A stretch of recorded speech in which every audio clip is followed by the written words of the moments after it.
Ever feel like military strategy is, well, a bit like playing chess and maybe everyone else is stuck with checkers? Hmm. Well, today, we are really pulling back the curtain on a masterclass in strategic thinking. Yeah, We're talking Carl von Clausewitz's On War. of course. So buckle up because we are diving deep into Book 6, Chapter 6, Okay. Extent of the Means of Defense, to really unpack why defense, at least in Clausewitz's eyes, is so much more than just kind of digging in and, hoping for the best. Yeah, what's so fascinating about Clausewitz is that even though he was writing back in the 19th century, Right. a time of muskets and cavalry charges, Totally. a lot of his insights remain surprisingly relevant, even in our modern age with, hypersonic missiles and cyber warfare and all this. He gives us this really incredible framework for understanding just the enduring principles of defense. And that is exactly what we're here to do today to dissect it. Yeah. And thankfully, to help us navigate this strategic landscape, we've got our resident military history expert, ready to fortify your understanding of defense. Let's do it. Clausewitz, he makes this really interesting argument that defense, it's not just about raw firepower. Okay. It's really about leveraging what he calls these columns of architecture to kind of build a strategically advantageous position. Okay. So you can almost picture like a well-defended fortress. Okay. It's not just about the walls themselves, but it's also those supporting structures that make it truly resilient. Okay. I am intrigued. So when we're talking columns, what are these exactly? And then how do they actually translate from back in Clausewitz's time to all the complexities of modern warfare today? So he outlines 5 key pillars: militia, fortresses, the people, national armament, and allies.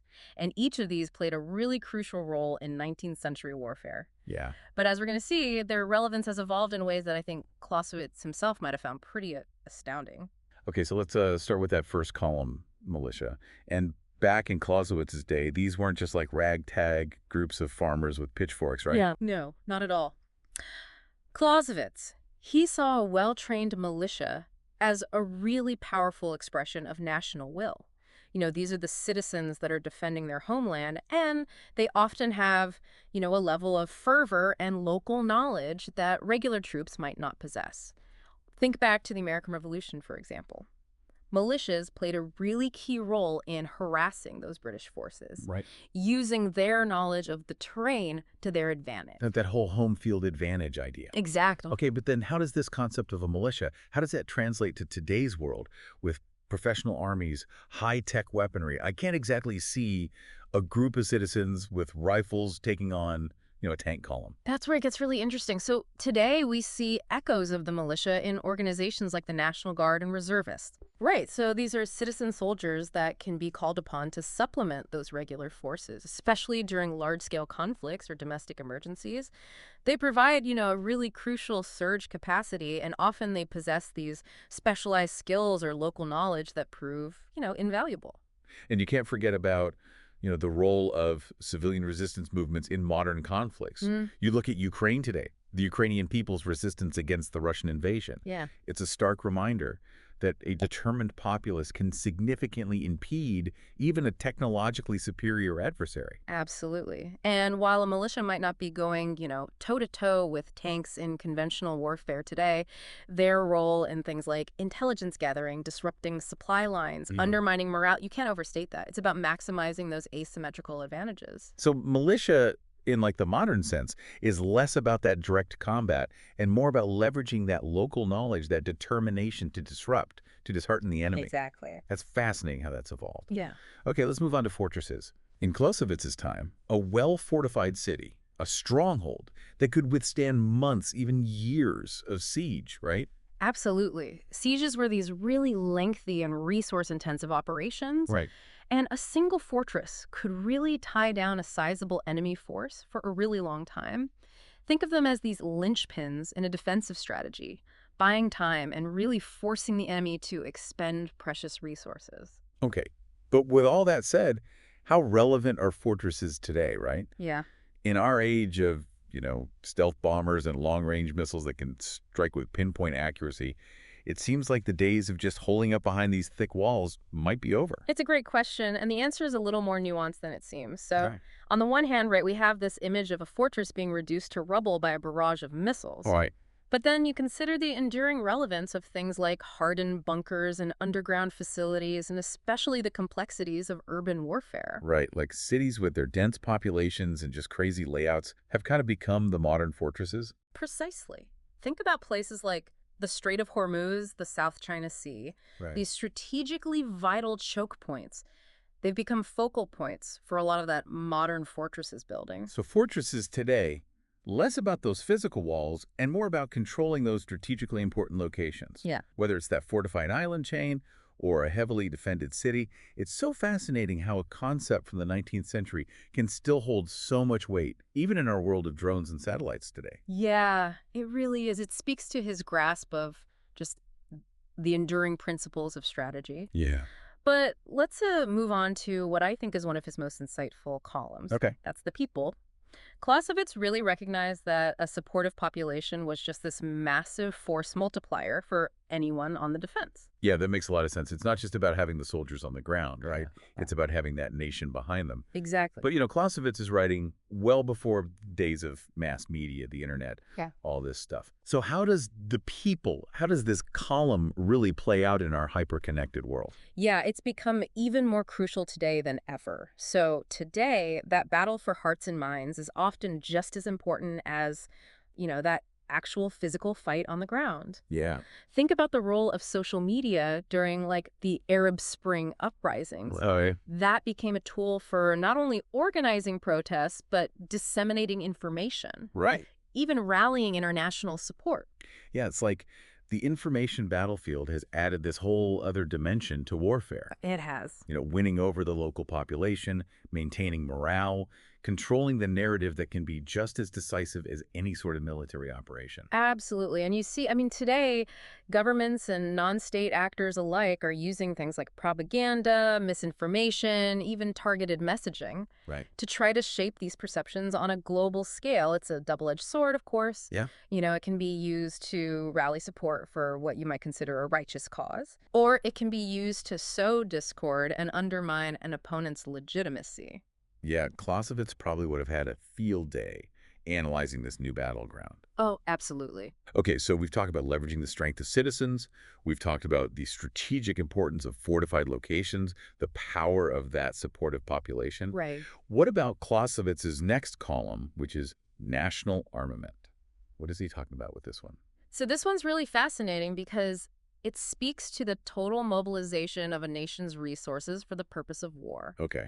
So in Clausewitz's time, this often meant things like mass conscription, converting factories to churn out weapons and ammunition.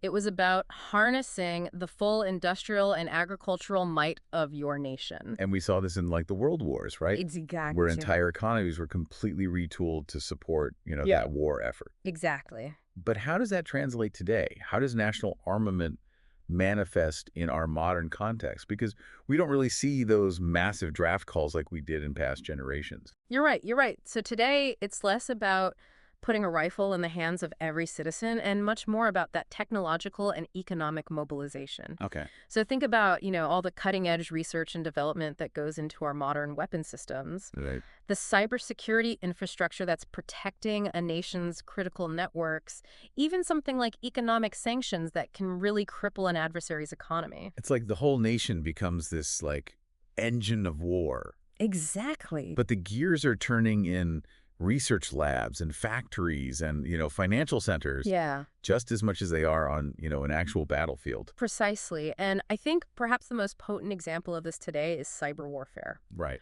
So that ability to kind of cripple an adversary's infrastructure, disrupt their communications, even sow chaos through cyber attacks, I think, is a form of national armament that Clausewitz could only have dreamed of. Yeah, it's both fascinating and a little unnerving how this has evolved. It is. Okay, so we've covered militia, we've covered fortresses, the people, national armament. That brings us, I think, to our final column, It does. which is allies. Yes.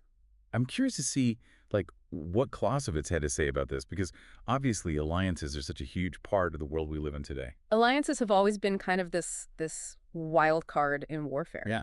So in Clausewitz's time, they were often very fluid and opportunistic. Okay. Shifting based on immediate interests rather than long-term strategic goals. You could almost compare it to like a game of Risk, where alliances are made and broken very quickly for that strategic advantage. That's a pretty relatable analogy. Yeah. But it seems like alliances today, especially those that are, enshrined in organizations like NATO, they feel a lot more like formalized and enduring. You're right. They represent a real commitment to this idea of collective defense, that an attack on one is an attack on all. And this can have, really powerful deterrent effect, especially for some of the smaller nations that now have the backing of these major military powers. But even with these really formal alliances, right, there's still that element of uncertainty. I mean, look at some of the internal disagreements within NATO, or just the shifting global dynamics with, the rise of China. Exactly. So even the strongest alliances can be strained, whether it's those internal disagreements or just those changing global dynamics. Clausewitz understood this inherent complexity. He used the partition of Poland back in the late 18th century as this kind of cautionary tale about the importance of having that strong defense, even if you have, potential allies. Right, Poland. That's a tragic story. It is. Can you maybe refresh our memory on what happened there? Yeah, so imagine Poland. They're stuck between these rising powers of Russia, Prussia, and Austria. Right. And internally, Poland is dealing with a lot of political instability and just this really weakened military. So they're in a very precarious position. Right. And unfortunately, their neighbors, those powerful neighbors, kind of took advantage of that situation. They did, yeah. And over a series of 3 partitions, carved up the country. And it vanished from the map, really, until after World War I. It's a very harsh lesson in what happens when those columns of defense start to crumble, and a nation finds itself unable to really resist the ambitions of much more powerful adversaries. Even with those potential allies, that weak defense is just a recipe for disaster. Exactly. Yeah, it really is. So looking at all of these columns together, what's the key takeaway here? Especially for someone who's maybe on the front lines of modern military operations today, what enduring wisdom can we actually take from, a Prussian general writing centuries ago? I think what's really remarkable about Clausewitz is that even though the tools of warfare have changed so dramatically, Yeah. the fundamental principles that he outlined in these columns are still incredibly relevant. Whether you are, facing a near-peer adversary or you're grappling with more of those asymmetric threats, Right. understanding how to leverage militia, fortify those key positions, cultivate that public support, mobilize those national resources, and Right. secure those reliable allies, those are timeless principles of a strong defense. So it's not just about, having the most advanced weapons or just the largest army. Right. It's really about understanding how all these different elements actually work together to create a truly resilient defense posture. Exactly. And it requires adaptability. I mean, the ability to anticipate those threats, respond to those changing circumstances, and really leverage all those inherent advantages that Clausewitz was talking about that he identified. I mean, we've talked about the evolving nature of fortresses, for example. Right. Today it's less about those physical walls and more about controlling those strategic locations, whether it is a fortified island chain or that heavily defended city. And even with the people, right? It's recognizing the power of information warfare and how, controlling the narrative can be just as important as controlling the battlefield. Clausewitz understood that a nation's will to fight is a powerful weapon, even if it's not something you can just, launch from a tank, He did. He really did. And let's not forget about national armament. Right. I mean, today, that's not just about those factories that are churning out tanks and planes, right? Right.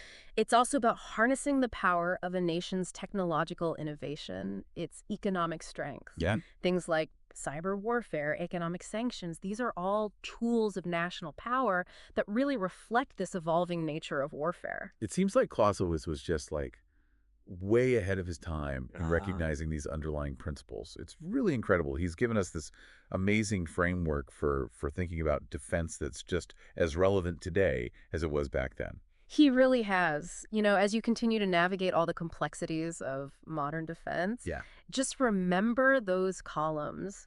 Think critically about how they actually manifest in your specific area of operations, how you can actually leverage those advantages to build a much stronger and more resilient defense. So there you have it. We dove deep into Clausewitz's ideas on defense. We did. And, it's clear that he offers a lot more than just historical anecdotes. Ugh. He's really given us this framework for strategic thinking that transcends time, technology, all of it. Absolutely. His columns of architecture, they're just this powerful reminder that a strong defense relies on that multifaceted approach, one that considers not just, your military strength, but the will of the people, the importance of your strategic alliances, and of course that need to adapt to what is a constantly evolving threat landscape. He challenges us to think, beyond just the immediate battle in front of us and consider that broader strategic context. So hopefully this deep dive has given you a new appreciation for the enduring principles of defense and maybe spark some new ideas about how to apply them in, our 21st century world. I think it has. Fantastic. Well, until next time.